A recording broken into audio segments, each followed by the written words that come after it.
भवसिंधूचे काय पोळी भवसिंधूचे काय पोळी भवसिंधूचे काय पोळी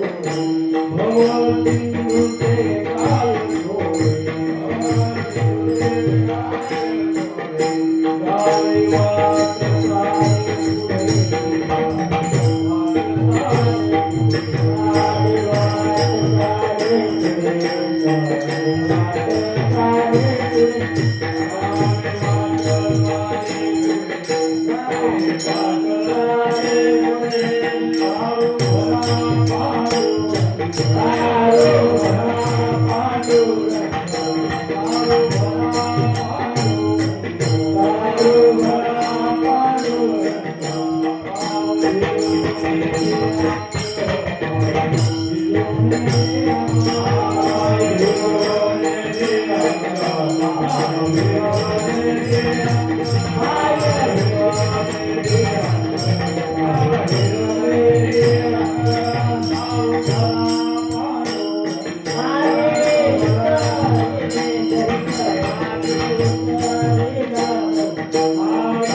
वाट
भवसिंधूचे काय कोडे भवसिंधूचे काय कोडे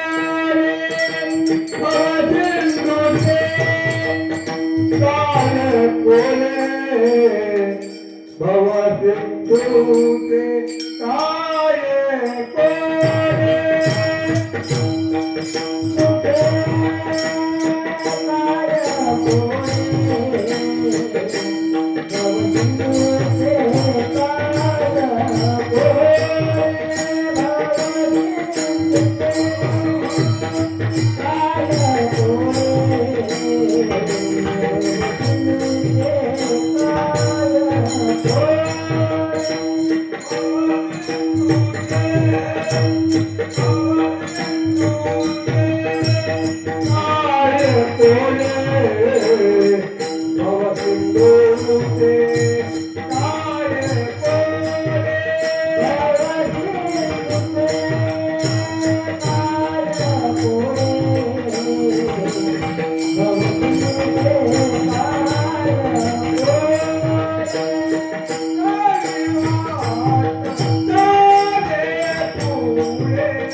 भवसिंधुचे काय कोडे दारी वाट चाले पुढे दारी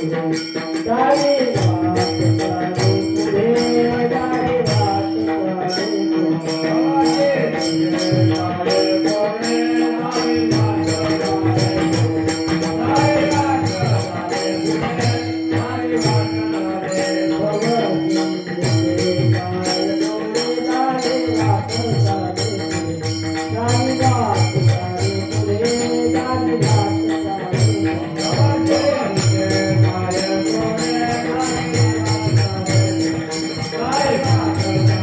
पुढे दारी वाट चाले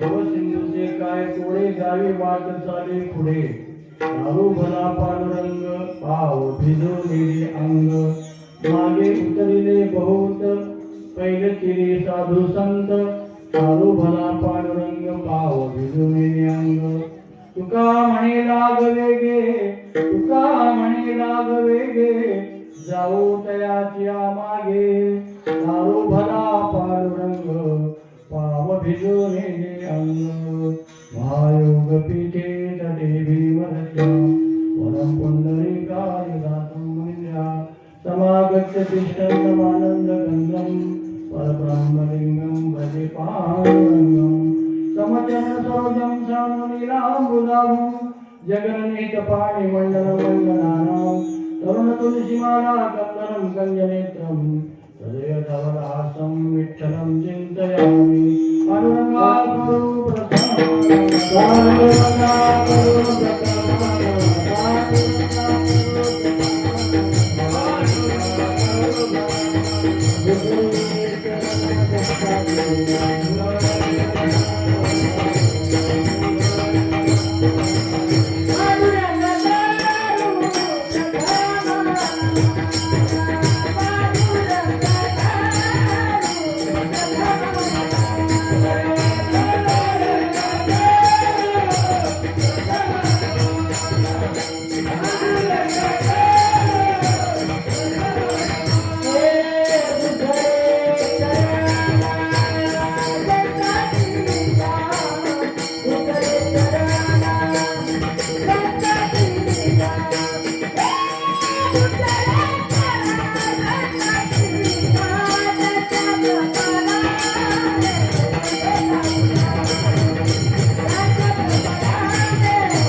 करुणा करा दया तुमचा अनुग्रहाला जलो पावो झालो चराचरी नमो सद्गुरु तुकया ज्ञान दीपा नमो सद्गुरु सच्चिदानंद रूपा नमो सद्गुरु भक्त कल्याण मूर्ती नमो सद्गुरु भास्करा पूर्ण कीर्ती तेरे लागी सेवक झालो तुमच्या लागून चरणा अहो स्वामी कृपया देवा यावरील करावा हवे आई माझी वाणी मानेल संतासी रंजू चित्तासी आपुल्या मस्तक हे पाया मस्तक हे पाया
अखंड हरिनाम सप्ताह ज्ञानेश्वरी पारायण सोहळा भालकी तालुका येथील आडत मार्केटमध्ये श्री विठ्ठल रुक्मिणी मंदिराची भव्य अशा प्रकारची मूर्ती स्थापना झालेली आहे.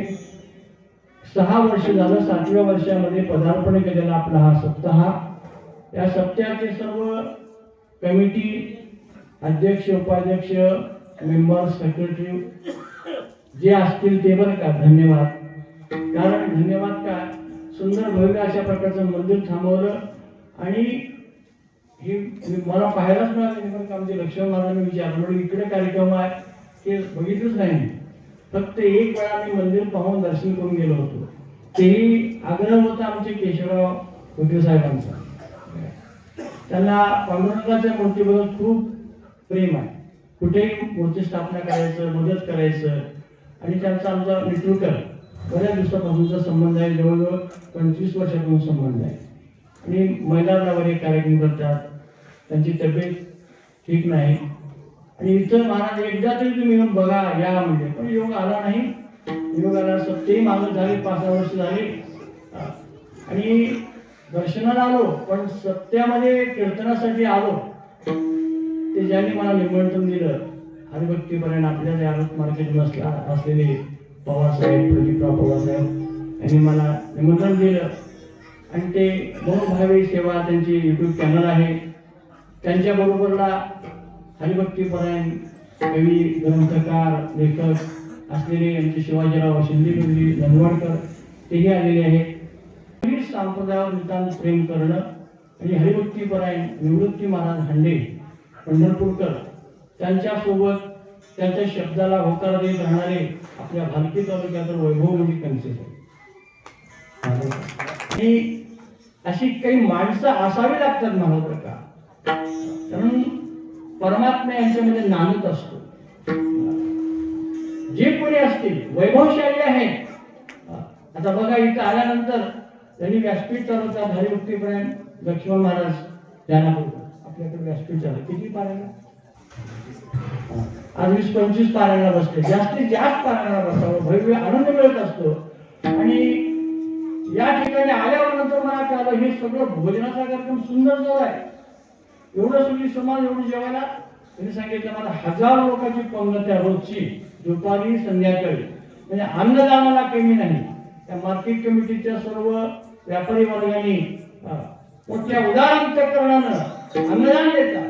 दानाशिवाय पुण्य नाही, परोपकाराशिवाय पुण्य नाही. पुण्य परोपकार पाप ते परपीडा.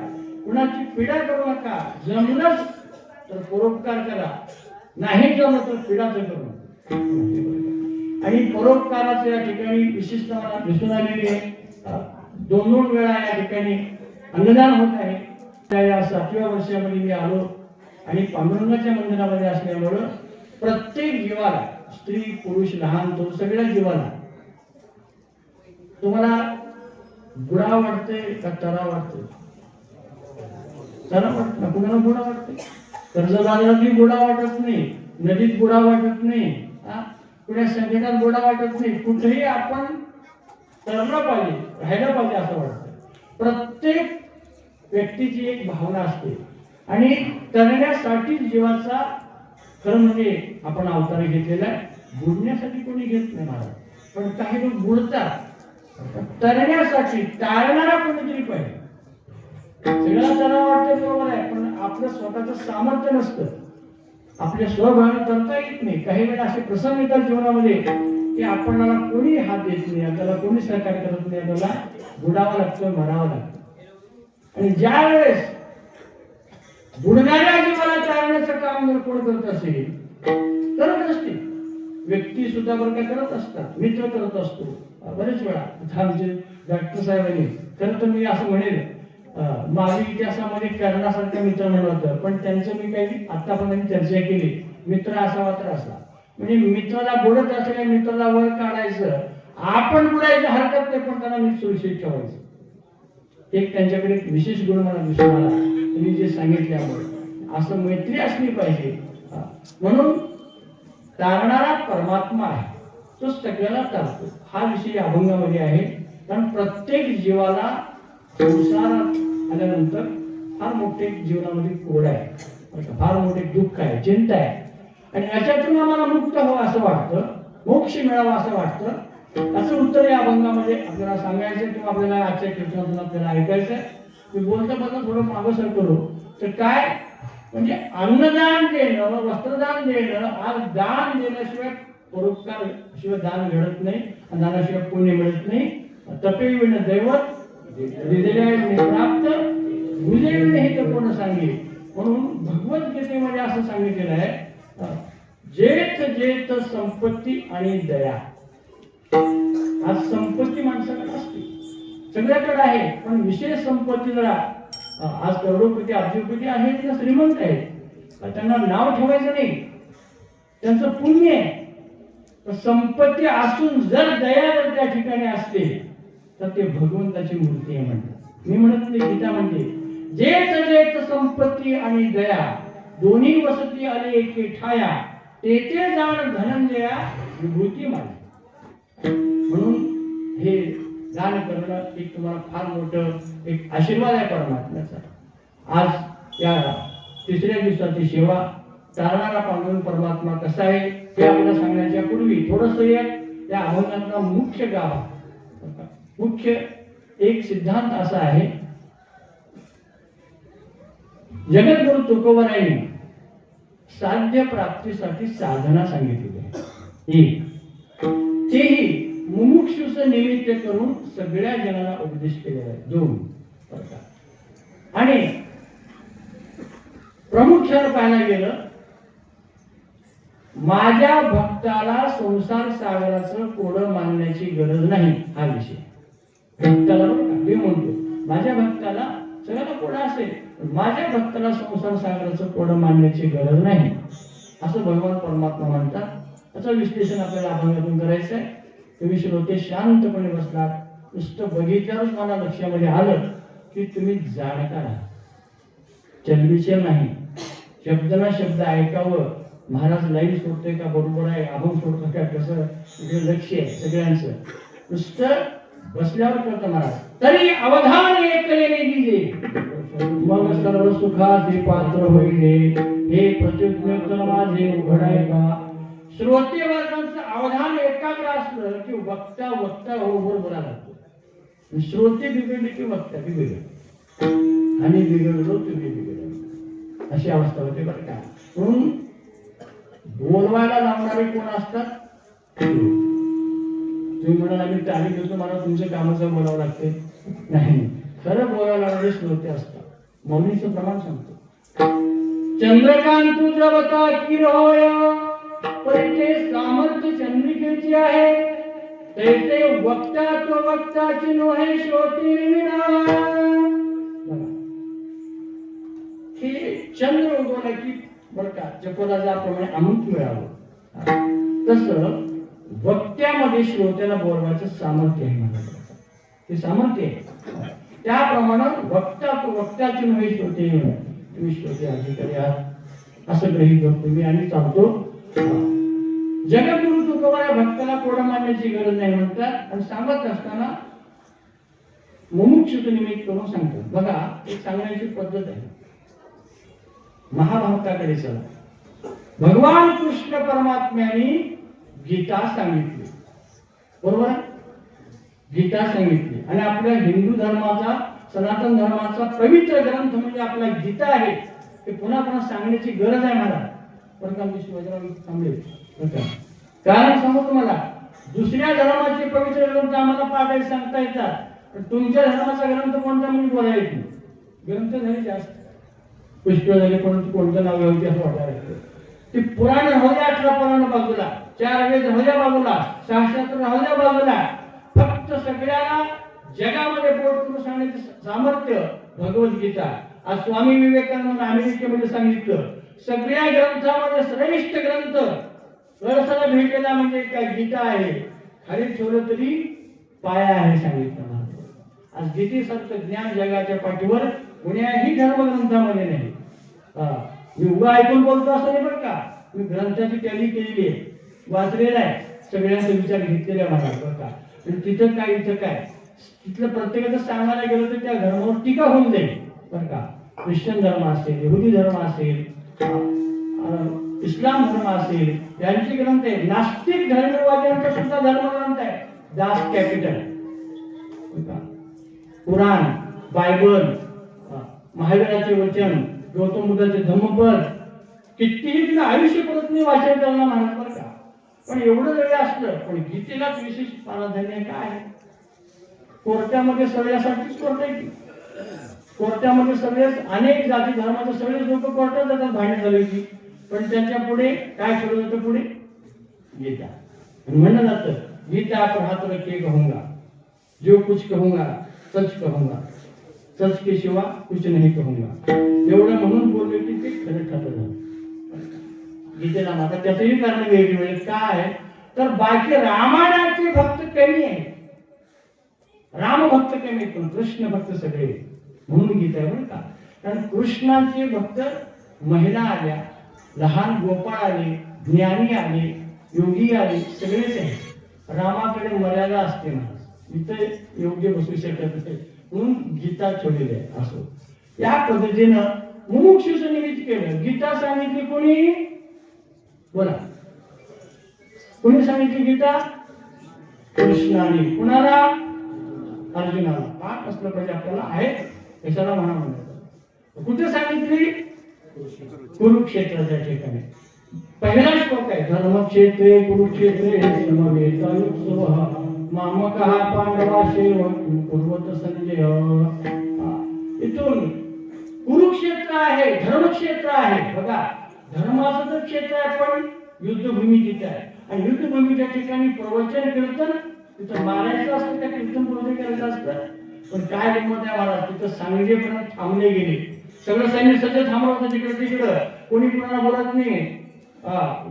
नगारे वाजले होते, गुरुमी वाजले होते पण कृष्ण परमात्मा ज्यावेळेस हात केल्यानंतर सगळे थांबले आणि गीतेचा उपदेश झाला. तो पण बरं शंका करतात लोक अर्जुनाला सांगितलं सगळ्यालाच उपदेश केला असं. अर्जुनाला सांगितलं ऐकणारा अर्जुनच होता. त्याच्या प्रश्नाचं उत्तर द्यायचं होतं. तो पण सगळे किती वेळ थांबले शंका काय असं कसं बाकी गप कसं बसले. ते एवढ्या वेगात झाले मला त्यांचे साहेब एवढ्या वेगात 45 मिनिटात सगळं होऊन गेले. 700 श्लोकाची गीता झालेली. ते सांगलं तसं ते ऐकलं तसं त्यांचा अधिकार होता बरं का. म्हणून अर्जुनाचं निमित्त करून भगवान कृष्ण परमात्म्याने गीता सांगितली. अर्जुनाच्या उपयोगाला गेली का नाही. निमित्त अर्जुनाचं झालं पण सगळ्यात तुमच्या आमच्या उपयोगाला आली. एक उपमंडळ नावाचा एक बालक होता. त्याला दूध सुद्धा करायला घरामध्ये पण ती आई काय करायची पाण्यामध्ये पीठ घालून दूध बाळाला द्यायचं, तेच प्यायचं. दूध दूध म्हणून प्यायचं, गरीब होती बरं का. मग नंतर एक दिवस मित्राच्या घरी गेला, श्रीमंत मित्राच्या घरी गेल्यानंतर त्याची आईनं त्याच्या लेकराला यालाही दूध दिलं, खरं दूध बरं का. जे दूध पिल्यानंतर चव कळाली बघा, हे डुप्लिकेट आहे, हे ओरिजिनल नाही, हे भेसळ आहे. कधी कळतं? ओरिजिनल आल्यानंतर कळतं माणसाला बरं का. ते बघितलं ना, हे दूध आणि आपली आईचं दूध ती वेगळंच आहे. आईला आई तू मला दररोज काय देतेस? बाळाने तुला दूध देते, खरं सांग. आजच मुलगा असं काय म्हणतो, खरं सांग तू काय देतेस? दूध देते. नाही म्हणतो तू खोटं बोलतेस. मी आज माझ्या मित्राच्या घरी जाऊन दूध पिलंय ग्लासभर, मग त्या दुधाची चव वेगळी आहे आणि हे दूध काही वेगळं आहे असं म्हणण्याबरोबर आई रडायला लागली. माझ्या डोळ्यात अश्रू घ्यायच्या. अरे म्हणलं बाळा, आपली गरीब आहे, मी काही देऊ शकत नाही. अरे माझ्याकडं दूध द्यायची लायकी नाही, उभे तरी आमच्या घरात पैसा नाही, म्हणून तुला पाण्यात पीठ घालून दिले. बाळा क्षमा करून जवळ घेतली, रडायला लागलं. आणि त्या बालकाला असं वाटलं, माझी आई माझ्या गरिबीमुळे मला दूध देऊ शकत नाही, काय माझा जन्म. मुलगाही रडायला लागला, आईही रडायला लागली. दोघं रडत असताना रडत बसलं नाही. त्या मुलांना असा विचार केला, आई थांब म्हणून, ते दूध काय येत नाही, का परिस्थिती आपली अशी आहे, मला कोण देईल? तुला काय मागायचं आहे, तुला काय बोलायचं ते देवाकडून माग. देवाला मागण्यानंतर देवाची प्रार्थना केली, देवाची आराधना केली. भगवान परमात्मा प्रसन्न झाले आणि त्यांनी त्यावेळेस सांगितलं, बाळा तुला काय हवंय?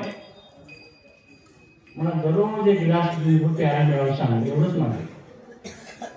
मागणी काय होती? एक गिलासभर दुधाची. देवाने काय दिलं? समुद्र देऊन टाकला. तुला माहिती सुरू होत्या नावर का? समुद्र दिला म्हणजे क्षीर समुद्र देऊन टाकला. महाराज तुला परमात्मा उदार आहे, भगवान देत आहे तो छप्पर फाड के देत आहे म्हणतात ना, तसं सगळं देऊन टाकलं. तात्पर्य आम्हाला एवढं घ्यायचं आहे, एकाच्या केळवाळे उभी बहुताची. एकासाठी दिलेलं अनेकाच्या उपयोगाला येतं. तसं आहे, कोणासाठी तरी सांगितलेले अभंग सगळ्यांच्या उपयोगाला येतात. तसं मुमुक्षू करता सांगितलेला हा अभंग पण सगळ्यांच्या उपयोगाला येतो. आणि म्हणून एकमेव जगद्गुरु तुकोबांनी अवलोकन केलं, चिंतन केलं, सगळ्या जीवांचा उद्धार व्हायचा असेल तर तारणारा परमात्मा आहे. कसा आहे हे सांगायचं. म्हणून सगळ्यांना कोड आहे. कोड कोड कसं आहे? प्रत्येक कोड शब्दाचा अर्थ सांगू तुम्हाला. कोड शब्दाचा अर्थ विशिष्ट प्रयत्न करूनही जे साध्य होत नाही त्याचं नाव कोड. किती प्रयत्न करा साध्यच होत नाही त्याचं नाव कोड. माझं काय काय साध्य होत नाही. मग कोणाकोणाचं कोड आहे? बालपणाचं कोड, तरुणपणाचं कोड, म्हातारपणाचं कोड. हे कोड एक महाराज का. बालपणाचं काय कोड असतं? बालपणामध्ये बोलता येत नाही परंतु अपेक्षा राहतात, ते घ्यावं, ते मिळावं वाटतं. धाव घेते कोणते, धरून घेते कोणत्या, ह्याला घेऊन जाते, रडायला लागतं. काय लागतं लेकरू कळत नाही. तसंच थांबावं लागतं आणि मग ते लेकरू नाराजच होतं. आणि एकदा असं झालं ना पुराणामध्ये, बालपणाचं कोड भगवान कृष्ण परमात्मा हट्ट धरले.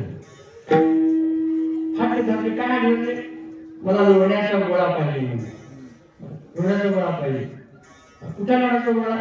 आकाशामध्ये चंद्राला बघितलं आणि चंद्राकडे बघून आई आई मला ते दे, ते दे, मला लोण्याचा गोळा. चंद्राला लोण्याचा गोळा कोण आहे? ते बालपणातलं कोड देवाला आता यशोधरा कसं सांगावं? देता येत नाही पण ते हात धरला वाटतं ना. मग म्हणायची वेळ, रडू नको बाळा मी पाण्याला जाते, पाण्याला जाते, लोण्याचा गोळा तुला खायला देते, लोण्याचा गोळा तुला खायला देते, खायला देते, पाणी समजून करण्यासाठी. सध्याने चालू आहे मोबाईलवर समजून करण्यासाठी मला सांगितलं ते म्हणाले. बरं का मग ते मग सांगितलं बाळा हे दुसरं सांगून का म्हणलं, ते लोण्याचं कोणी ते सरोवर आहे. काय सरोवर आहे म्हणल्यानंतर कृष्णाने सांगितलं सरोवर असं उतारे असं वाटतं, ते पालतं कसं काय आता मग काय सांगावं. मग पुन्हा बजावलं तसं नाही, ते काय झालं सांगू तुला. म्हणजे समुद्र मंथन करत असताना मंथन करून लोण्याचा गोळा निघाला. आणि तू म्हणतोस ना, तू मागतोस ना, बरोबर आहे, ते लोण्याचा गोळा आहे. आता त्याच्यासारखं बोलावं लागतं, पण ते देण्याने तुला देते, पण त्याच्यामध्ये दिसते ना ते डाग, ते समुद्रामधून ते विष निघालं आणि त्याच्यात विष मिसळल्यामुळं ते मला द्यावं वाटत नाही. म्हणजे मग ह्याला कळलं अरे विष आहे ना, आई मग मला ते नको. एक कोड लक्षात, कोड सुटवासाठी एवढा प्रयत्न करावा लागतो मला. बालपणातलं कोड मिळत असतं, तरुणपणातलं कोड, तरुणपणातलं सध्या कोड सगळ्याच आहे. आता मुली मिळत नाही, मुली पुष्कळ झाल्या, मुली शिकलेल्या, ग्रॅज्युएशन झालेलं आहे, MBA झालं, MBA केलेलं आहे, सगळ्या मोठ्या मोठ्या सगळ्या डिग्र्या केल्या आहेत. मला पोर इकडची बाजू भक्कम झाली, पण इकडची वाया गेली. आणि मग हे देवाची ठस लागली, कोण होतास तू काय झालास, कसा वाया गेलास तू, कोण होतास. हे म्हणायचं ते म्हणाले वाया खरंच हो, खरी वास्तविक स्थिती आहे. आज लग्न होत नाही, आणि मग का कारण आहे, व्यसनी झाली, फॅशनी झाली मुलं बघा, शिक्षणाकडे दुर्लक्ष करू लागलेले आहे. आणि राजकारणामध्ये जायचं सगळ्यामध्ये कुठे उग एकदम मुख्य आपलं तत्व काय साध्य काय विसरून गेले आणि सैराट व्हायला लागले. त्याचा परिणाम झाला, मुली स्वीकार करत नाही.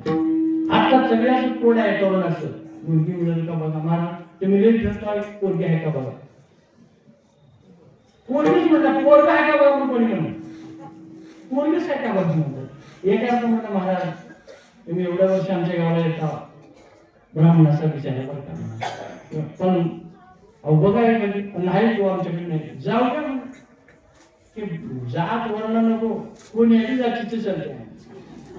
खरं सांगायचं कोणी आली जातीची जमते कसली जमते, आपण बघा किती अवघड अवस्था म्हणा काही. आणि मग काय म्हणा काय करावं लागेल, हे तरुणाचं कोड आहे. बर तरुण अवस्थेमध्ये जरी विवाह झाला, नोकरी मिळत का नाही, कोड आहे. नोकरी मिळत टिकल का नाही, कोड आहे. प्रत्येकाला पुन्हा पुन्हा असं वाटायला लागतं.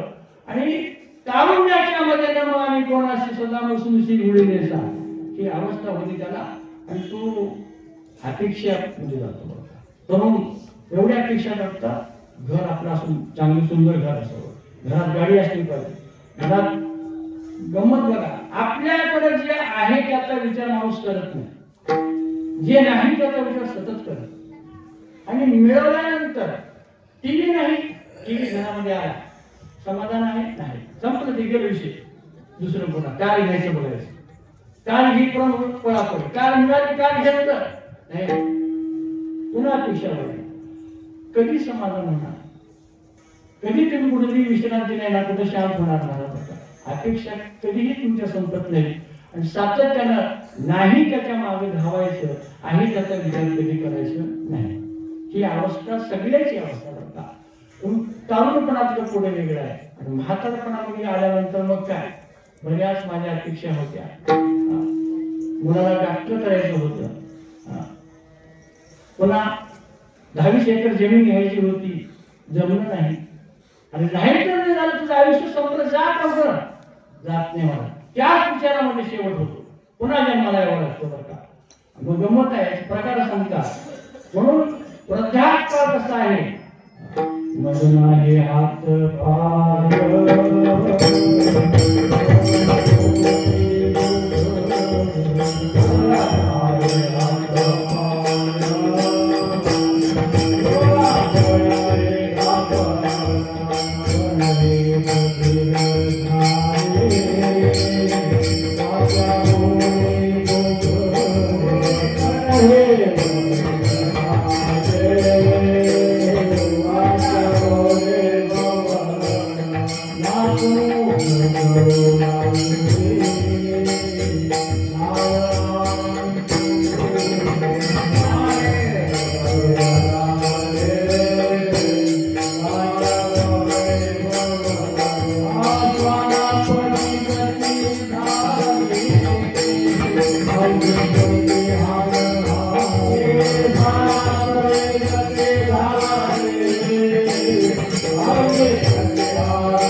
डोळ्याला दिसत नाही, कानाला ऐकायला येत नाही, नाकापासून गळायला लागतं, श्वानासारखी अवस्था होते, हाडहाड होते आणि परत तशाच अवस्थेमध्ये माझं माझं म्हणण्यामध्ये अपेक्षेमध्येच मरावं लागतं, पुन्हा जन्माला यावं लागतं. समाधान जिवंतपणे समाधान नाही, गेल्यावर समाधान नाही, पुन्हा त्याला पुन्हा लागमन होत असतं.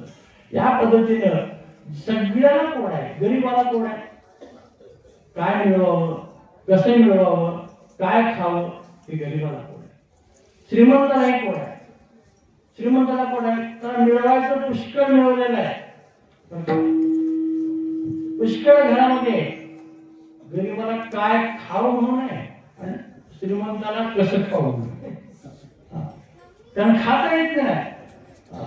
उसाचा कारखाना, साखरेची फॅक्टरी आहे, डायबिटीज झाली श्रीमंताला.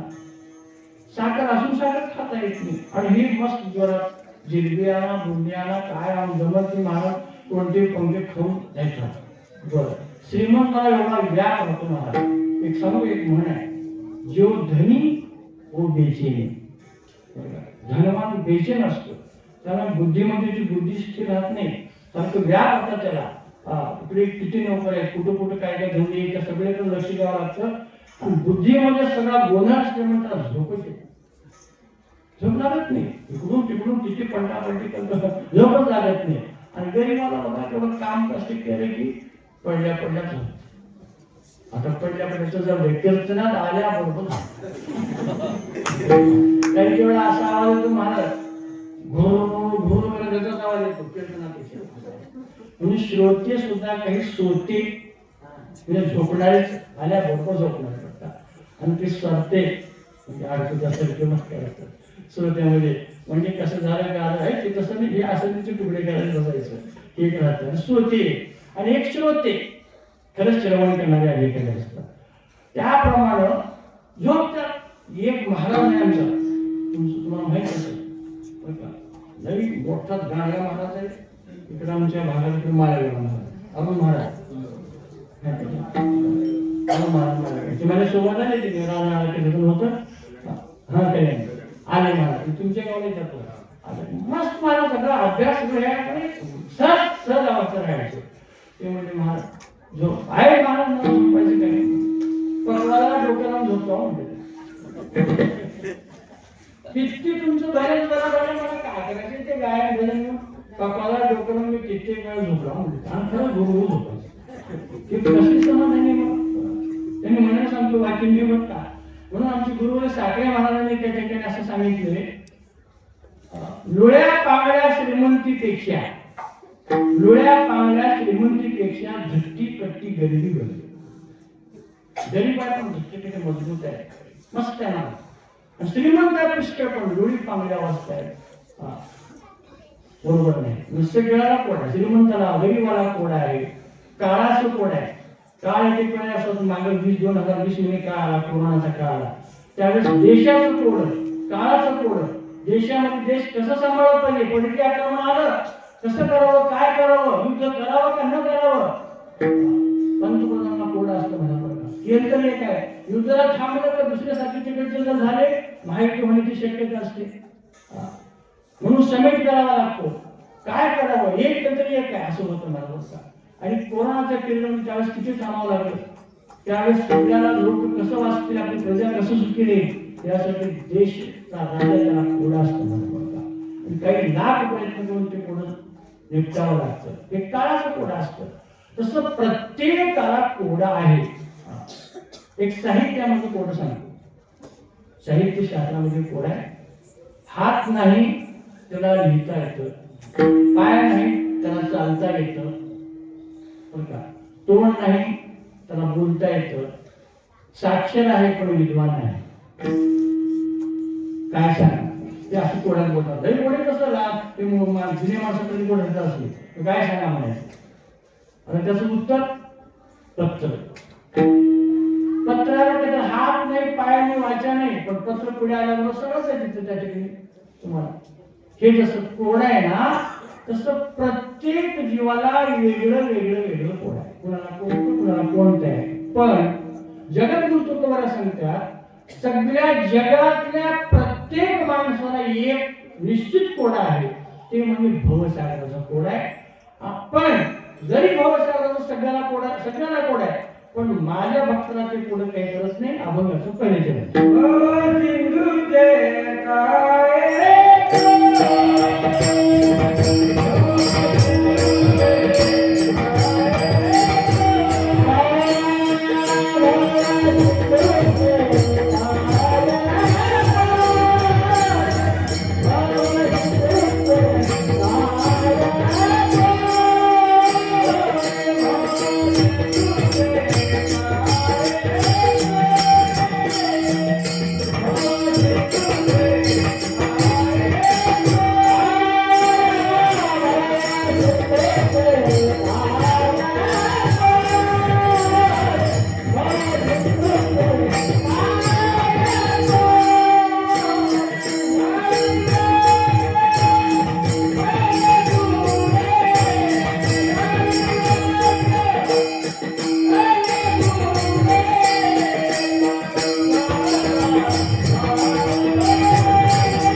भव सिंधूचे काळे कोडे जावी वाट चाले पुढे.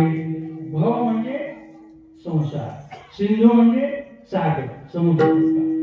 तर संसाराला समुद्राची उपमा काय दिलेली आहे?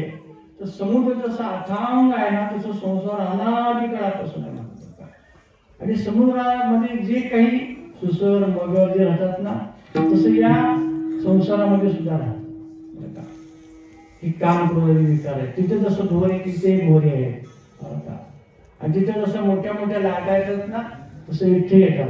ऐसा दुष्टरा सागर, असं दुष्टरा कठीण आहे. येणो कैसा उतरू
थांबलेला, कमरेवर हात ठेवून थांबलेला परमात्मा आहे असं तुकोबराय म्हणतात. म्हणून आपल्याला भवसागर हे करण्याची चिंता आहे ना, मग तुकोबराय म्हणतात भवसिंधूचे काय करायचं मला गावी वाट चाले पुढे.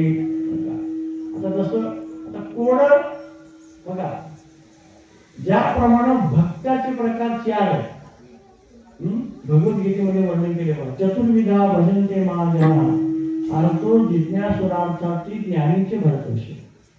म्हणजे अर्थ, जिज्ञासू आणि अर्थार्थी आणि ज्ञानी असे 4 भक्ताचे वर्णन भगवद्गीतेमध्ये केलेले आहे. तसं भक्त पुष्कळ असतात, पण हे कॅटेगरी 4 प्रकार केले बघा. आणि यातून पुन्हा आणखी 4 आहेत. एक कामर, विषयी, मुक्त आणि जिज्ञास. या चौघाचा जर विचार करायला गेलं, कामराला भवसागराचं कोड नाही, त्यानं मानतच नाही बरं का. हे आत्मा काय, परमात्मा काय, मोक्ष काय, सुख काय, दुःख काय, पाप काय, पुण्य काय, त्याचा संबंधच नाही. स्वयंवृत्तीचं आचरण करणं पामर, त्याला पामर म्हणतात. विषयातच बुद्धी ठेवणं, विषय त्याचे सर्वस्व आहे बरं का. परमात्मा सारखं गोड वगैरे असलं पण त्याला तुच्छ समजायचं आणि विषयाला गोड समजायचं. विषयाचा पडी पाडू गोड परमात्मा लागे कडू, कडू विषय तो गोड. कडू असलेला विषय जीवाला गोड होतो, त्याचा नाव विषय. एक पैका आणि बायका याचाच विचार करतो तो विषय. पैकाचं कसं सगळ्यांना माहितीच आहे. बायकाचं म्हणजे पूर्वी आहे बघा ज्ञानेश्वरीमध्ये मराठी मला. स्त्रिया गायली ऐकावी, स्त्री रूप डोळा पाहावे, स्त्रियेशी आलिंगन द्यावे सर्व इंद्रियाशी, हे विषय लावा. आणि पामराला स्वयंवृत्ती, त्याला काही मोकळी काय म्हणतात का, निर्लजम महामंडला मध्ये काय त्याला ते सुखीच आहे, त्याला कोड नाही ना, विषयाला कोड नाही, त्याला साधी तेवढी मागे समजलं. मुक्त आहे, मुक्ताला हे कोड नाही, तो मुक्तच आहे. मग कोड कोणाला आहे, जिज्ञासू. जिज्ञासू तो जाणावयाचे लागे भले, जिज्ञासूला मात्र कोड आहे. मग त्याचं कोड सांगण्यासाठी जगद्गुरु तुकोबारांनी किंवा साहित्यामध्ये पुष्कळ प्रमाण केले. हे जसं जगद्गुरु तुकोबारांनी जिज्ञासूचा विचार करून हा अभूमी केला, हे कोड सोडवलं, तसं एकनाथी भागवताच्या 14व्या अध्यायातील 10वा श्लोक आहे. एकनाथी भागवताचा अध्याय 14वा श्लोक 10वा काढा. त्याच्यामध्ये जिज्ञासूला काय काय भ्रम होतो, काय काय कोणाचं कशामुळे मोक्ष मिळतो त्याचा विस्तारपूर्वक सांगितलेलं. किती विस्तार आहे. त्यांनी सांगितलं धर्मम एके, इथून सुरुवातीच्या श्लोकाची बरं का. ऐश्वर्यम म्हणजे थोडं भागवताचं थोडं सांगू. धर्मानेच मोक्ष मिळतो, धर्मानेच जीवाचा उद्धार होतो. आता धर्म राहिला नाही. आज दान धर्म करतात, अन्नदान करतात, हे धर्म आहे, बरोबर आहे, पण धर्माचरण करणं आपण स्वतः आचरणाने आणत नाही. आज इथे कमी पडायला गेले. धर्माचं चरण करणच नाही महाराजांचा. लोक भक्ती करतील, पूजा करतील, अभिषेक करतील, सत्याला पट्टी देतील, अन्नदान करतील, पण धर्मानं वागत नाही. तुम्ही म्हणाली कसं का मला धर्मानं का वागत नाही. तर धर्म शब्दाचा अर्थ, धर्म शब्द म्हणजे काय अर्थ, प्रेम नाही आपल्यामध्ये, निष्काम भावना नाही, निर्धम्म वृत्ती नाही, निराभिमान वृत्ती नाही. या गोष्टी कुठेतरी खटकतात आणि मग आपण सगळं अधर्मानं चालतो. एक सुंदर ओळी आहे, मला धर्माबद्दल खूप बोलता येतं पण मी इथे विषय मांडत नाही. मौलीचे प्रमाण पुष्कळ आहे बरं का. स्वधर्म जो बापा तोची नित्ययज्ञ जानपा, म्हणून वर्तता ते जपापा संचार नाही. स्वधर्माचं पालन करा आणि तेच नित्य यज्ञ केल्यासारखं आहे. बाकीचं मग पाप आहे म्हणतात. स्वधर्म जरी लोपला तेच सर्व सुखाचा थारा मिळाला, जैसा दीपासले हरपला प्रकाश उडाला. स्वधर्माचा लोप झाला की अंधार पडतो, जसं प्रकाश गेला की अंधार पडतो, तसं जीवनात स्वधर्म गेला की दुःख अंधार जीवनामध्ये पडतो. स्वधर्माचं पालन करा. आता स्वधर्म म्हणजे कोणता, वर्ण धर्म, आश्रम धर्म, अमुक अमुक सगळे धर्म, हिंदू धर्म, यहुदी धर्म, ख्रिश्चन धर्म, बौद्ध धर्म काय लागले महाराज बघा, हे सगळ्यामध्ये माणसं कधीच एकत्र येऊ नये असं करून टाकलेलं आहे महाराज. एक सांगू मला थोडं माफी मागून बोलतो. सगळ्यात मोठी ट्रॅजेडी, सगळ्यात मोठी शोकांतिका आपल्या हिंदू धर्माची, आपल्या हिंदू सनातन हिंदू धर्मामध्ये देव पुष्कळ, पूजा वेगवेगळ्या, जाती वेगवेगळ्या, कधीच एक येत नाही आमचा समाज, कधीच एक येत नाही. आणि येऊन येतच नाही. तुम्ही लाख प्रयत्न करा, किती मोठे सत्य करून माणसं जमवायचा प्रयत्न करा, पुन्हा तुकडे पाडणार, पुन्हा भेदभाव पडणार. आपल्या परमात्माचं तसंच, राजकारणात तसंच, एकच संघटनाच नाही, तुकडे तुकडे, पार्ट्या वेगळ्या वेगळ्या, 2 पार्ट्यातून 50 पार्ट्या तयार असतील. आणि आमच्यात तर संप्रदायामध्ये फड, दाराचा फड वेगळा, वस्त्राचा फड वेगळा, ते 2 फड हेच वळवतो खूप चांगले, गाडगे महाराजचा पंथ वेगळा. प्रत्येकाच्या माणसाला तुकडेच करायची सवय मला प्रकार, एकत्र यायची सवय नाही. आणि एक सगळ्यात मोठी चूक झाली, आम्ही निराकार परमात्म्याला मानलं नाही. माझं मत आहे, पण मी वैयक्तिक बोलतो, मी तुम्हाला चर्चा करायचं असेल तर माझ्याकडे. एक निराकार परमात्मा न मानल्यामुळं, साकार परमात्म्याचे रूप अनेक केल्यामुळं आमची अनेक बुद्धी झाली, अनेक भावना झाल्या, अनेक पूजा झाल्या, अनेक पद्धती झाली, अनेक पंथ झाले, अनेक सगळं वेगळे झाले. एक कधी नाही. आज इस्लाम धर्मामध्ये एकच आहे ना, त्याचा प्रचार करायचा नाही मला, त्यांना भावाली असं नाही मला, पण ते कुठेतरी बरं म्हणावायची वेळ आलेली आहे. कारण त्यांचं एकच निराकारला मानल्यामुळं सगळी एकत्र लवकर येतात. त्यांचं आचरण मला म्हणायचं नाही, आपलं आचरण चांगलं आहे. आपल्या समाजामध्ये आपण आपलं खाणं पिणं चांगलं आहे, तिथं हिंसा आपण करत नाही, हे चांगलं आहे. ते हिंसक जरी असले, आचार भ्रष्ट जरी असले, पण एक परमात्मा, एक सबका मालिक, एक अल्लाह असं म्हणत गेल्यामुळं ते सगळे संघटित झाले. आणि आपण संघटित न होण्याचं कारण एवढं. आज जम्मू काश्मीरमध्ये आज काय गेलं, आज 20% आपला हिंदू समाज असलेला 2% वाढले, गेलं, बर्बाद होऊन गेलं महाराज. हे कुठेतरी विचार केला पाहिजे, कुठेतरी आपण याचा मोठ्या लोकांनी, हे महाराज लोकांनी सांगितलं पाहिजे, सगळं हे केलं पाहिजे. हेच बोंबलत करतात महाराज, इकडे तिकडे काही करत बरं का. प्रत्येकाला आपलं मत मागावं, आपल्या मागं लोक यावं, आपले शिष्य राहावं, याच्यात मागे लागले हे बरं का. यानं धर्माचं देशाचं काही निर्णय नाही बरं का. मी कसलंही कोणी असू दे तिथं समोर बोलतो मी, फक्त आपला मोठेपणा, आपले मोठं, आपले शिष्य, अरे काय घेऊन बसणार, सगळ्याला करा जमत नाही. तुम्ही जर योग्य मार्गाला लावला, मी तुमच्या मागे यावं, माझ्या मागे यायची अपेक्षा करू नये, मी तुमच्या मागे यावं, तुमच्या मागे राहावं. हे कुठेतरी झालं पाहिजे. काय निघालं भागवतामध्ये अध्याय 14 10व्या श्लोकामध्ये धर्म मेके, धर्मानं सांगितलं धर्माचे पालन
येते बघा.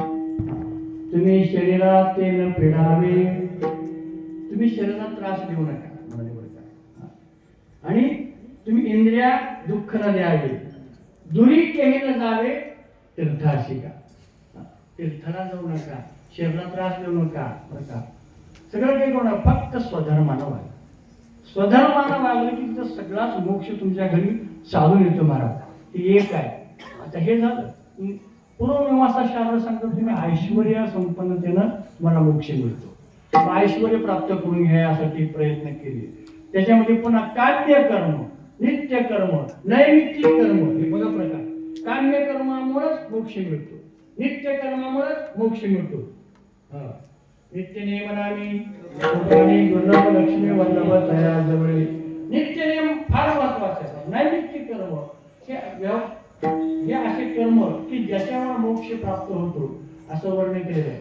कोणी व्याकरण शास्त्र झालं की मोक्ष मिळायला सांगितलं, कोणी साहित्यामध्ये प्रवीण झालं की मोक्ष मिळायला सांगितलं, कोणी ज्योतिष शास्त्रामध्ये प्रवीण झालं की मोक्ष मिळायला सांगितलं. पुष्कळ प्रकार वेगळे प्रकार सांगितले इथे बघा.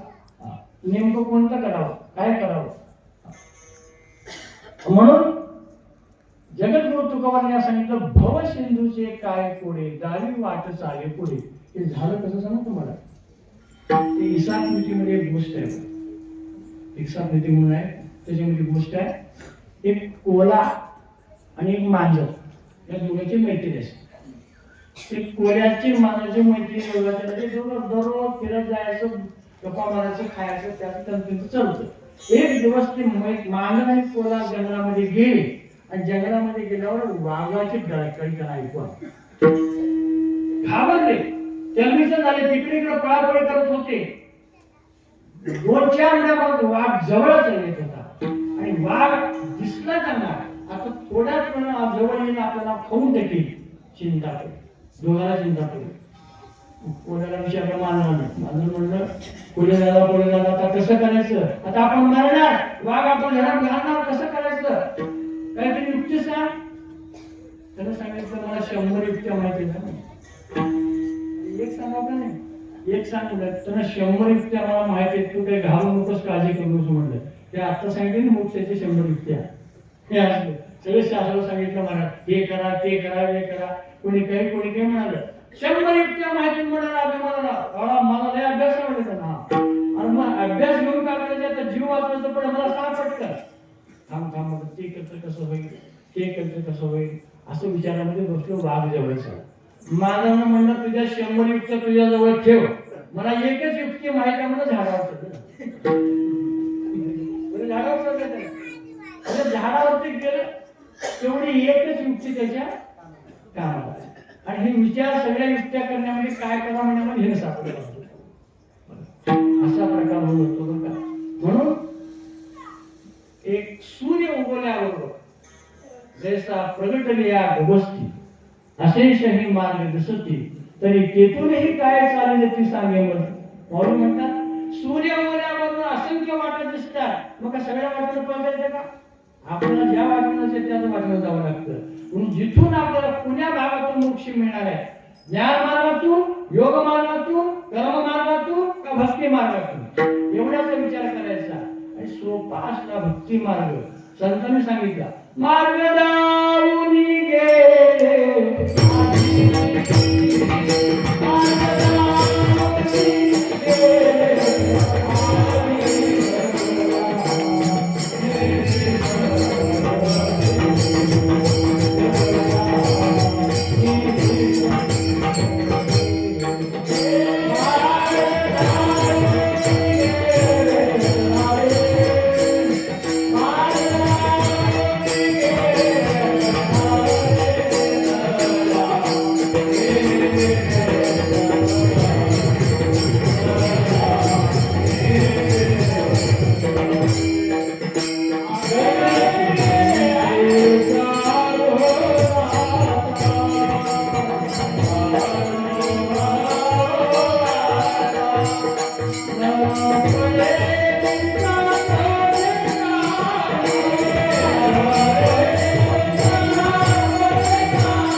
आता शास्त्र थोडा तुमच्यापुढे मी मांडण्याचा प्रयत्न केला. अनेक वेगवेगळे मार्ग पुष्कळ मार्ग सांगितले. अजूनही पाहिजे असेल तर बघा, भागवतामध्ये वर्णन केलं किती मार्ग आहे. एक कर्माकडे उडी, एक संन्यासाकडे गोडी, एक म्हणती देहो पुढी उडो उडीन घालावा, एक म्हणती प्रारब्ध प्रमाण, एक म्हणती सत्य शब्द ज्ञान, एक म्हणती धरावे मौन अति जल्पन न करावे, एक म्हणती वेदाध्ययन, एक म्हणती पुनश्चरण, एक म्हणती द्यावे दान नाना सत्पादेशी. ऐसे नाना वाद करिता एक निश्चय नाही सर्वथा, ज्ञानाभिमान अति पंडिता ज्ञान तत्वता कळना.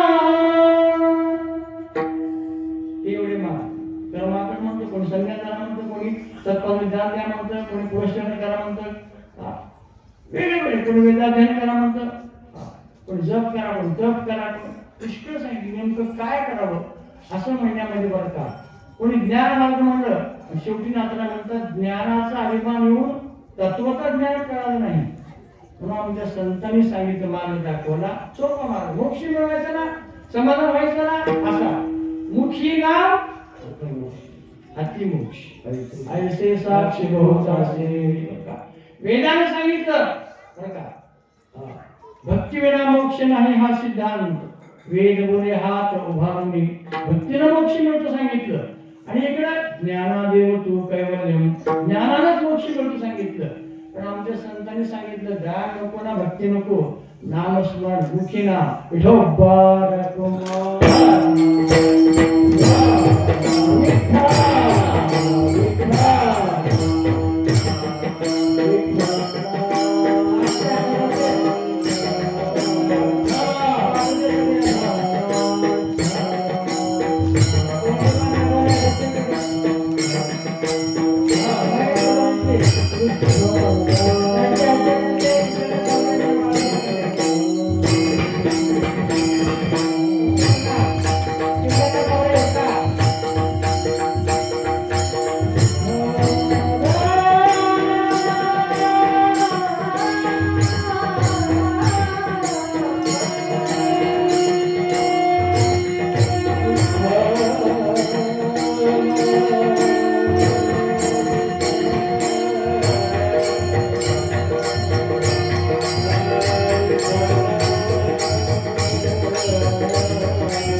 चालले पुढे. प्रथम चरणाचा अर्थ बघितलाय, उगाच पुढे घेऊ कारण शेवटची चालण्याची आपल्याला, म्हणून भजन घेतलेलं आहे बरं का. भवसिंधूचं कोडं मारण्याची गरज नाही भक्ताला, कारण जावी वाट चालली पुढे. साधू संतांनी वाट दाखवली की पुढे जायचं. तर संतांनी काय वाट दाखवलं, तर चालणारा बुडत असलेल्या जीवाला चालणारा परमात्मा आहे हे संतांनी सांगितलं. जो ज्या गावाला गेलाच नाही त्याला काय वाट विचारायचं. तुकोबाला त्या गावाला गेलेले, तुकोबाला त्यांचा अनुभव आहे, तुकोबाला त्यांचा विश्वास आहे. आणि विश्वासानं अनुभवानंच अभंग तयार केलेले. तुकोबायांच्या एक बघा, बुडता आवरी भवाचे सागरी, बुडता आवरी नको पाहू भार, पाहू दोषाचे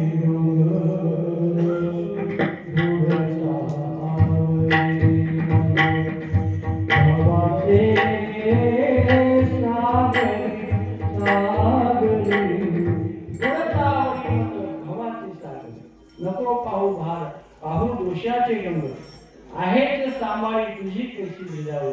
किती किमीनवाणीनं करुणापण केलेला अभंग मला अंगाला शहार येतात. असं गोड असा अभंग आला ना, खरोखर देव आणि भक्ताचं मिलन त्या ठिकाणी होतं. असे अनुभवातून व्यक्त झाले अभंग आहे.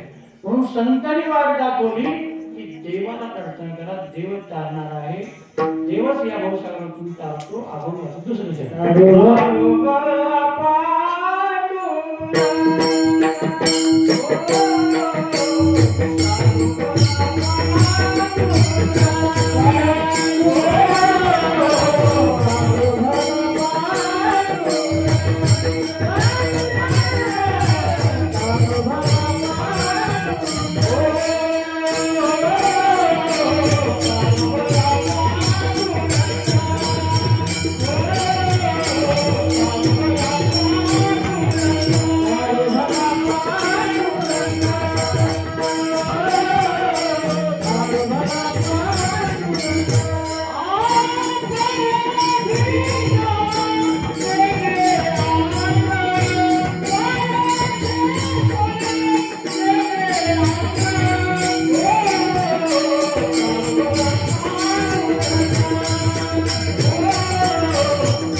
कुठून जाणारा भवसागरातून जाणारा. इकडं सामान्य नदीतून आपल्याला पलीकडे जायचं असेल, नदीच्या पलीकडे जायचं असेल, नदी भरून चाललेली आहे, कसं जावं. आता काही घरीच नाही, पूर्ण नाही, कुठलं काही नाही बरं का. त्या काळात मागे काय म्हणतो, पण नदीच आहे, पलीकडे जायचंय, त्याला जावं नाव्या चालत घ्यावं, नाव्यामध्ये बसून जावं लागेल, बरोबर. मग त्या नाव्यामध्ये आपण बसलो, मग ते नाव हाकणार कुठेच पाहिजे. त्याला काय म्हणतात, नाव. तसं नावडी असतं. आता आपण पंढरपूरला गेलो, चंद्रभागेचं स्नान केल्यानंतर आपल्याला उभं वाटलं, कुठं नावेत बसून जावं वाटलं, किंवा ते इस्कॉन मंदिराकडे जावं असं वाटलं की नाव्यामध्ये बसून काय 25-30 रुपये घेतात, मध्ये बसलं की पलीकडे येतात, दर्शन करून परत घेऊन येतात. मग ते काय असं चाकू हाणवत ते नावाडी, ते पूर्वी काय मच्छीमारीचा धंदा करायचे पूर्वी लोक, आणि ते त्यांच्या वेशभूषा वेगळीच, त्यांची वेशभूषा वेगळं, त्याचं काम दिवसभर ते नाव हाकायचं काम करायचं. आणि असं ते त्यांचे गाणे सुद्धा वेगळेच म्हणतात.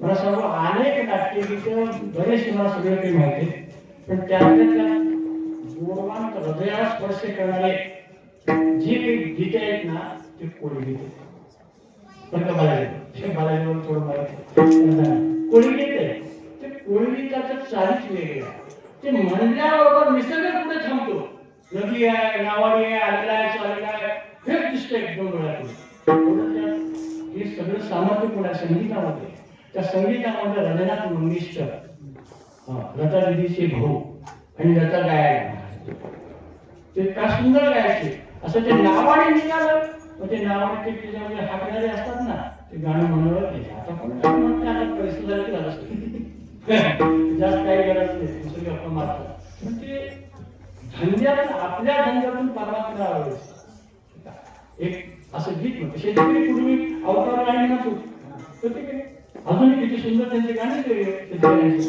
आता कसं आहे तसं ते म्हणायचं मला माझ्या सारंगा ताज्या सारंगा दूध करार धाक्या दिवार सरजा असं शेडल्यावर मला जवळ वातावरण बिघडलं एकदम तिथं जाऊ ते काय आज पुन्हा सुटकाई जमाना दर्याच्या पाण्याला पिऊनी तुफान वारा माझ्या सारंगा राजा सारंगा दूर करार धक्क्या दिलार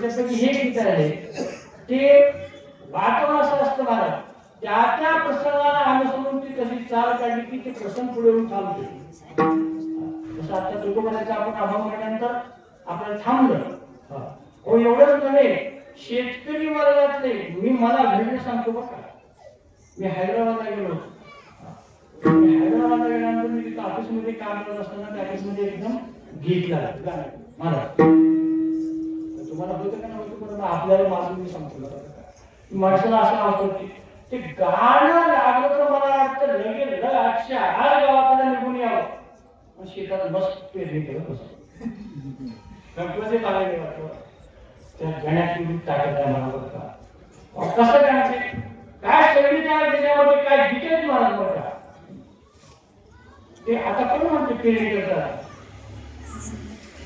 काळ्या मातीत मातीत टिपण चालते टिपण चालते टिपण चालते मेघ आभाळ नाचतो ढग ढोल वाजवितो ढोल वाजवितो ढग ढोल वाजवितो सर्जा माझ सर्जा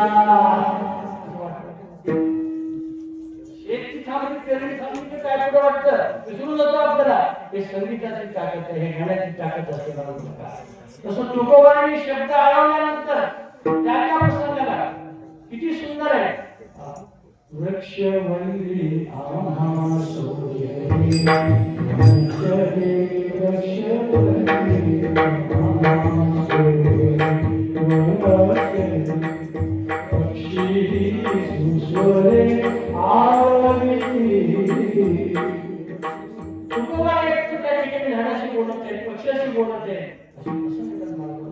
आणि त्या मी कशावर निघालं तुकोबाला अनुभव होता म्हणून त्यांनी सांगितलं तारणारा कोण परमात्मा तारू भला पांडुरंग भला काय ऐका भला काय सांगितलं तारू पांडुरंग म्हणायचं नाही तारू भला भला म्हणण्यामध्ये फरक आहे हे नावाडी नदीतून घेऊन जाणारे हात पाय दिसतात जाताना उतरताना बसताना पण आमचा नावाडी लौकिक नावाडी आणि अलौकिक नावाडी पांडुरंग परमात्मा पाव भिजून येईल हात पाय आणि सुद्धा भिजू देत नाही म्हणून बघा तर रामायणामध्ये प्रसंग आहे विश्वामित्र राम लक्ष्मण निघाले पलीकडे जायचं होतं केवट नावाडी होता केवट नावाडी थांबवलं थांबा कुठे जायचं तुम्हाला आम्हाला पलीकडे जायचं आहे तुम्ही राम का हो मी राम आहे त्याला माहिती होतं तो राम भक्त होता पण त्याने गंमत केली म्हणलं थांबा तुम्ही दक्ष मग तुम्ही या, गुरुवर विश्वास म्हणतो तुम्ही आतमध्ये या.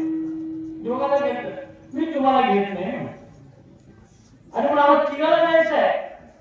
का घेत नाहीस? तसं नाही म्हणलं, त्यांच्या पायाची धूळ लागली तर बाई, मला घरातली एक बायको आणि या नागेमध्ये पाय लागले, पण हे जर बायको जायचं 2 बायका झाली. एका बायकोचं पोट भरायला हे धंदा एवढा करावा लागले, मग ह्याची बाई होऊन मग कुणाकडे आवड होईल. अरे म्हणजे हसले, तसं नाही म्हणलं, तसं नाही आता होणार, तसं काही होणार नाही. त्यालाही माहिती होतं, पण त्याला करायचं काय होतं. मग असं करू द्या, तुमच्या पायाची धूळ मला काढू द्या. पात्र आणलं, त्या पात्रामध्ये पाय थांबवले आणि पाणी घातलं, पाण्यावरून स्वच्छ धुतलं, चांगल्या प्रकारे पूजा केली, पुढे वाहिले, साष्टांग दंडामध्ये घातला आणि आता अगोदर पाय टाका. त्याला काही ना काही करून देवाची पूजा करायची. पूजा केली आणि नावेमध्ये आतमध्ये घेतलं. त्यावेळेस नावेमध्ये गेल्यानंतर भला काय सांगतो बरं का, नावेमध्ये जात गेल्यानंतर आता गावाला काय केलं, भगवंताने काय केलं, आपल्या हातातली मुद्रिका अंगठी काढली, त्याला केवट नावाला.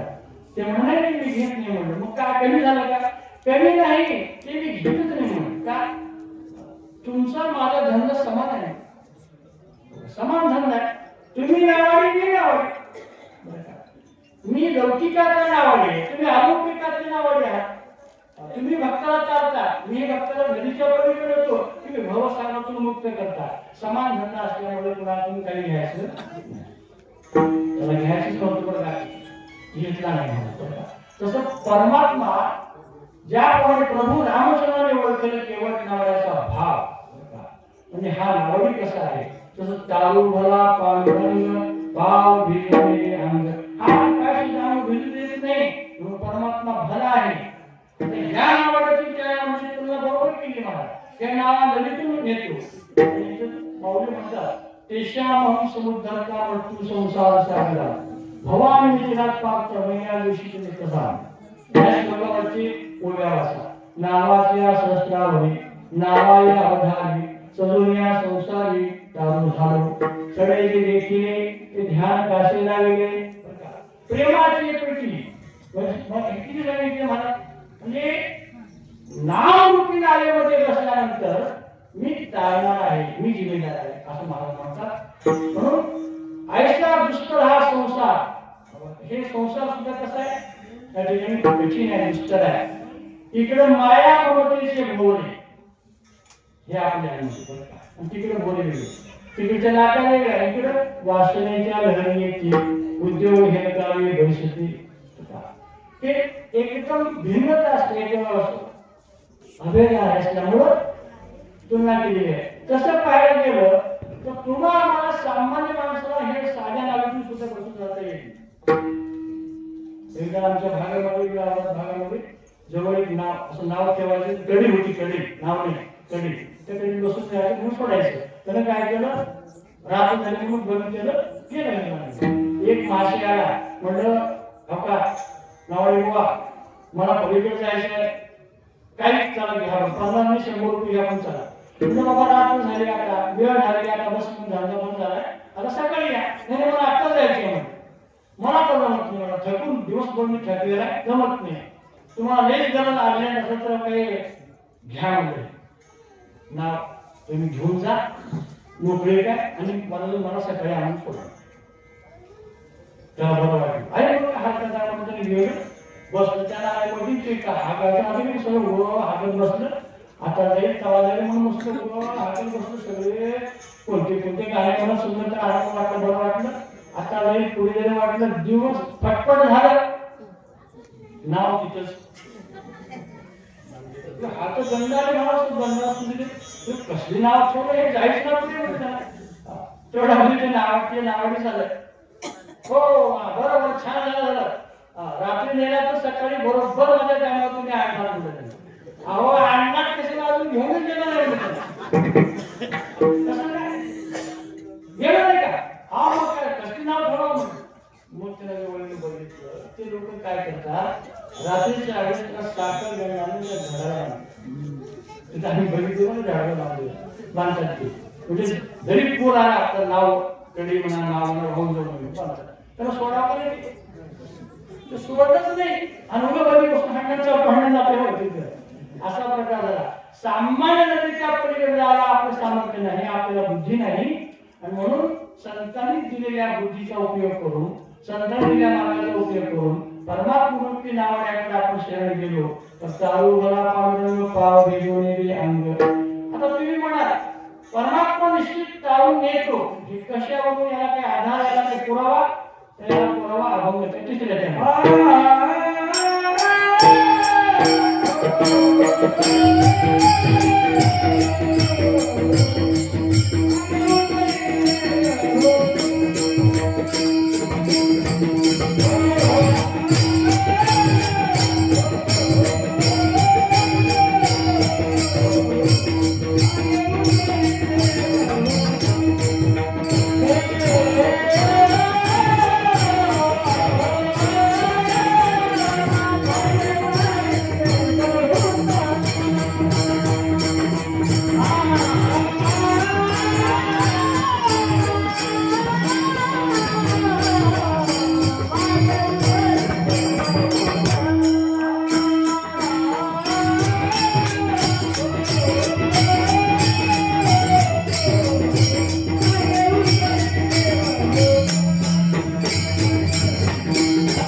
जसं तिने आपण विशेष दाखवले की ते बरे वाटतं जसे आमचे बालाजीराव आहेत तिकडचा मागे उतरलेले बहुत म्हणजे मागे अनेक भक्तांचा उद्धार भगवंतांनी केलेला आहे. मागे उतरलेले बहुत पहिले तिरी साधू संत आपण माझ्या मुलींचा जाणून या म्हणून आपण किंवा एक आहे बघा योग क्षमतांचे झाले दरबारी हे मागे सगळं साधणारा परमात्मा अनेक साधू संतांचा उद्धार झालेला आहे. पहिले किती साधू संत उद्धार झालेले आहे. पुन्हा आपल्याला निश्चित प्रकार परमात्मा तारून येणार आहे असा विश्वास तुम्हाला देतात. यासाठी काय करा तर तुम्ही त्यांच्या मागे जा नाही वेग करा त्वरा करा. बघा माऊली सांगतात झडझडोनी वचला आली ये भक्तीचे वाटेदार या पावसे अभंग निधान. हे माऊली ज्ञानेश्वरी मध्ये झडझडून निघा म्हणतात आणि हरिपाठामुळे म्हणतात जीवे वेगू वेदशास्त्र वाणी काय म्हणतात? प्रपंचामध्ये आनंद जीवीला वेग करा, म्हणजे नामस्मरण करा, भक्ती करा, हे सांगायचं आहे. आणि त्वरा करा, करावी तातडी, याच न्यायाला अभंग. शेवटच्या चरण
Thank you.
संसार सागराचं थोडं मांडण्याची गरज नाही, कारण त्या भक्ताची सर्व काळजी परमात्मा घेतो.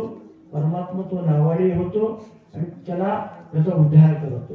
कोणाचा उद्धार झाला का, कोण त्या देवाच्या मागे लागलं का, असे बरेच भक्त होऊन गेले. त्यापैकी एक सूरदास नावाचा भक्त, नाव आपण ऐकून आहोत. सूरदास हे अंध होते, दोन्ही करायचं, सतत देवाचं नामस्मरण, सतत देवाची भक्ती करत, देवाचं ध्यान आहे, देव सांभाळणार आहे, देव आपला पाठीमुळा आहे, कुणाचीही पर्वा न करता देवा सर्वस्वी भाग ठेवायचे. किती भाग तुकोबाराचा एक अभंग आहे बघा. जेथे जातो तेथे तुम्हाला सांगा, चालवी हाती धरोनी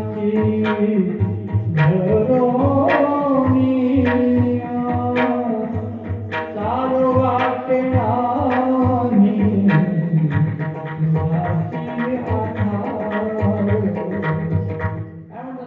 जेथे जातो तेथे तू माझा सांगाती, चालवीची हाती धरून या, चालू वाटे आणि तुझाचे आधार, चालवीची भार सगळे माझा.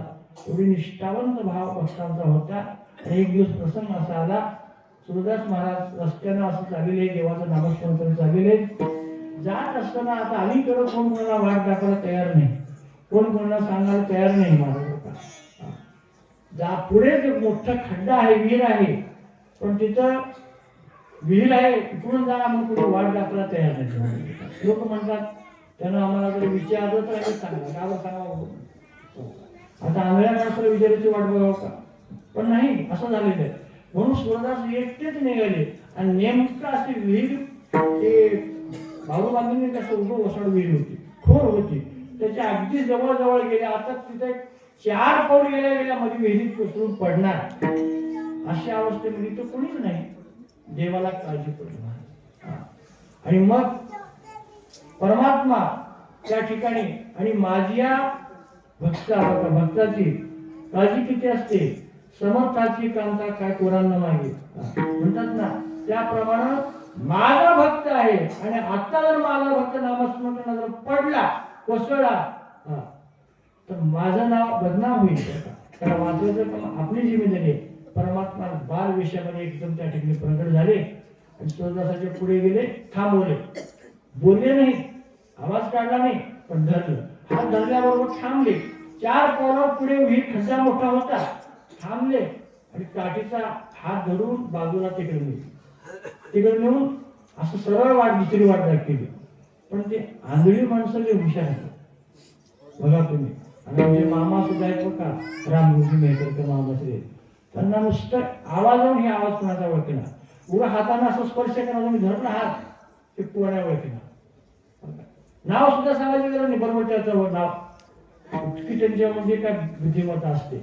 आणि म्हणून तेवढ्यामध्ये परमात्म्याचा हात लागला. आता सामान्य माणसाचा हात होता का, साक्षात परमात्मा त्या ठिकाणी त्या सूरदासाला हात लावल्याबरोबर, धरल्याबरोबर ते हाताचा स्पर्श त्याला जाणवला आणि त्याने हात चापापला, धरलं बरं का, बघितलं. त्यांनी काठीला हात धरून यायचं, पण सूरदासाने दोन्ही हातांना त्याला गच्च पकडलं. जेव्हा आम्ही ओळखलं, आता मी तुम्हाला सोडत नाही म्हणजे धरलं. देव बोलले नाहीत काय नाही, पण देवाना लक्षात आलं, आता ह्यानं मला ओळखलेलं आहे, ह्यानं मला जर इथं धरलं तर मी तसं आपण बसणार. त्याला देवाने काय केलं, काही न म्हणता बरं का, पुढे मारलं, दुसऱ्या मारायला पुढे पुढे चांगल्या वाटला दिले आणि असा हिसका मारला, हिसका म्हणून एकदम जीव बाजूला. तर सूरदासाला वाईट वाटलं, देव माझ्या हाकेला धावा घातलेला आहे, माझ्या जवळ आलेला आहे, मला स्पर्श केलेला, मला धरलं. देवा, ते तुम्ही देव आहात, ते कुठे सामान्य माणसाचा हात नाही, मला कळालं. पण तुम्ही माझा अवेर केला, माझा तिरस्कार केला, मला झिडकावून बरं का, हाताला झिडकावून तुम्ही गेला जा. पण एक लक्षात ठेवा म्हणजे देवाला, भक्ताचे काय बघा तुम्ही, एक लक्षात ठेवा, देवा माझ्या हाताला झिडकावून तुम्हाला जाता येईल, हातातून जाता येईल, पण तुम्हाला खरा शूर, तुम्हाला खरा बहादूर म्हणतो माझ्या हृदयातून जा. हरिला पंढरीचा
धरीला पंढरीचा सोड गळा बांधून या जोड हृदय बंदी खाना केला तर विठ्ठल कोणी हातातून जरी केला हृदयातून जात नाही.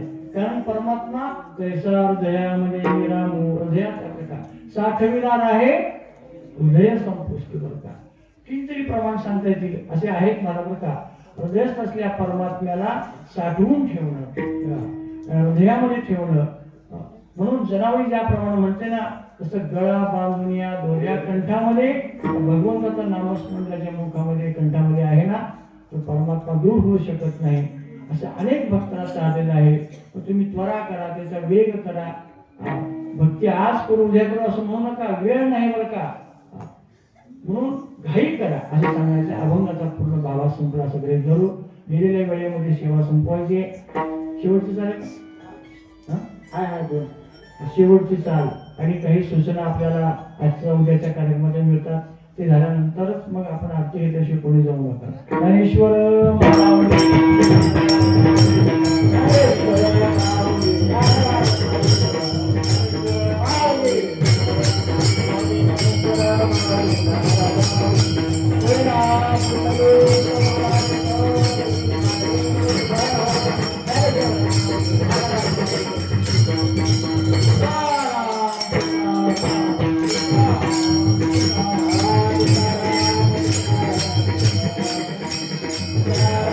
Thank you.